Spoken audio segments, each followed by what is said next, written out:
Hello everyone, welcome back to my channel. We've got the third card in my background stamps. I've got these hexagons that we'll talk about in a little bit later on.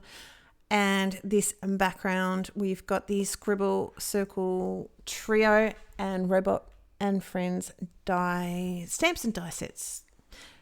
The hexagons are inched Hexie set 1. Now I think there is some dies that we'll cut out to like solid dies for the background, but we're not going to worry about that too much yet. I've got cement and grass and I'm just using first generation stamping with this, and I'm not even using clearly, I'm not even using a block, so I don't care if it is a full stamp or not. The grass was a bit too strong for first generation stamping, so we're going to do a little bit of second generation for him. And purely it's just going to have a little bit of interest in the background. So I'm just playing with my hexagons here, figuring out which way I wanted everything else. We're going to stamp out our little robots. We're going to use 3 robots and a sentiment. I'm also going to use the matching dies for this, which is not something I've done too much, but I'm trying to use it a bit more.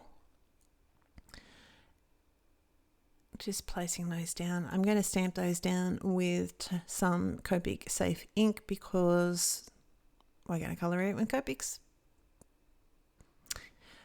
I'm rubbing my hand over the back of the stamps. You can sort of see they go sort of a cloudy look.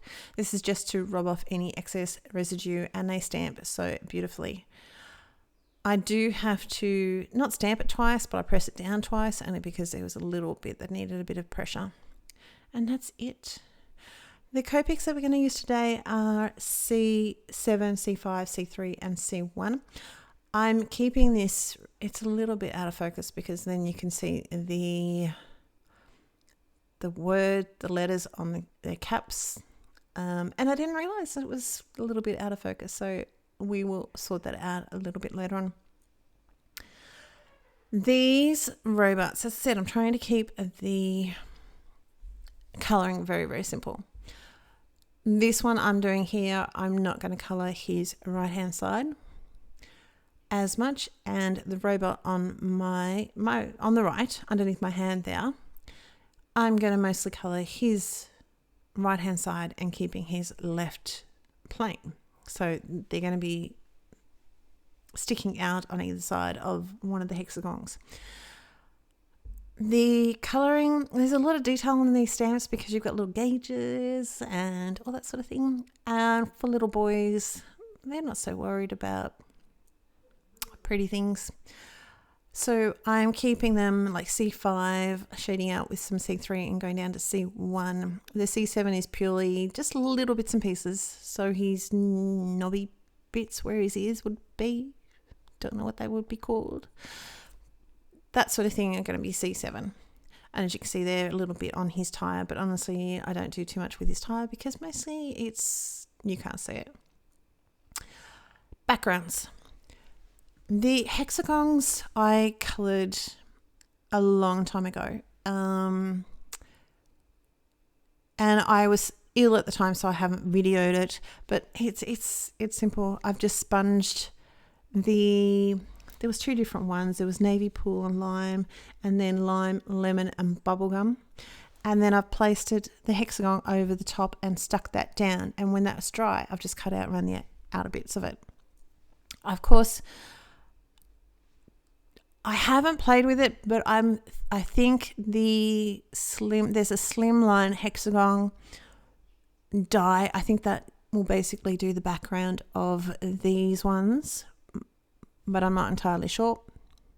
But have a look at the website. That will be able to tell you what they fit and what they coordinate with.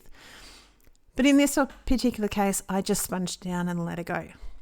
Now the backgrounds, this is the last of the backgrounds that we're going to have to play with this month. If you watched a couple of my other videos, we've done an ombre watercolor where it's just wet on wet technique. It's just let the the watercolor just sort of drift down and trying to get it deeper at the one end compared to the other one.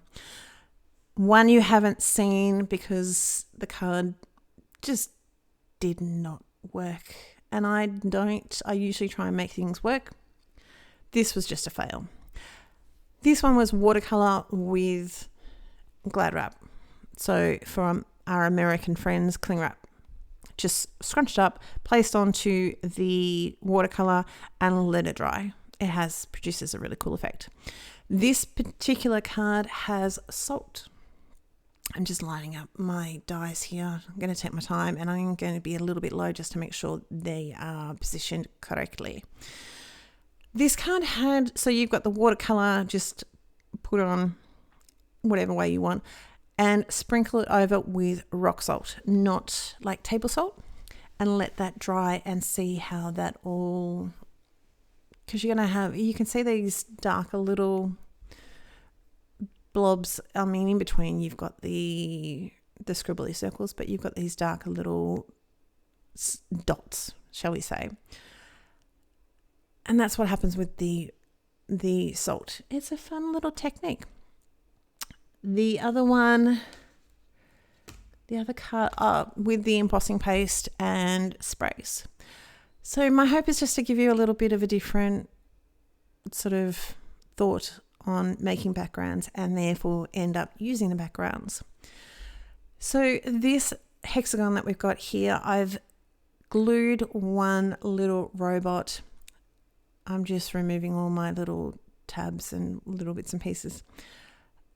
I've glued him flat onto the bottom of the hexagon. This other one, he's going to be flat onto the cardstock, but I've adhered him down with a bit of foam tape.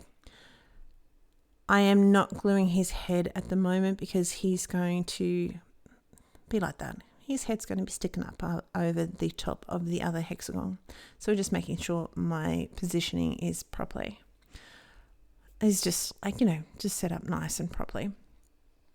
So this month there's been a little bit of use it up and hopefully give you some ideas on how to play with your backgrounds. As I said, rather than some of the techniques that I've done previously, you may not be the same, where you have a background, you put a big happy birthday, thank you, something like that. I tend to go with sequins or confettis or something and just have the background stand out. This is incorporating other elements into it. I thought that might be useful, so hopefully you like it. I am going to lose a little bit of footage here very shortly. My final little robot up the top here, he's going to be glued in the center right there. I've added a little bit of foam dot right in the middle of that hexagon to give him a little bit of support, and then his head is glued to the top hexagon. So he's got enough support in his life. My Gear It Up It's Your Birthday's got a little bit of foam in the center. I'm just going to stick him down. Because this is a boys card, we're just going to put a little bit of soft sponging around the background. Now this is just the cement again, because I'm using a brush, it's a lot softer than say with a foam applicator. But I just wanted a little bit of color. I didn't want anything too strong because there is still a lot of white there. So I'm just sort of grunging it up a little bit. I thought about adding other bits and pieces to it. I went with some grey cardstock for my card base. We're going to put some foam tape on him to mount him up as well for a little bit of extra dimension, because dimension is life. None of this 2D sort of stuff. Well, not for me. You do you. It's all good. But for me, I like a lot of dimension, and that's my cards. We'll just stick him down. The last little thing I'm going to do is a little bit of glossy accents on his eyeballs. And that is it. That's my card. I hope you're well. If you enjoyed this video, hit the subscribe button and like button. Leave us a comment down below. And we'd love to hear from you. I'll talk to you very soon. Bye.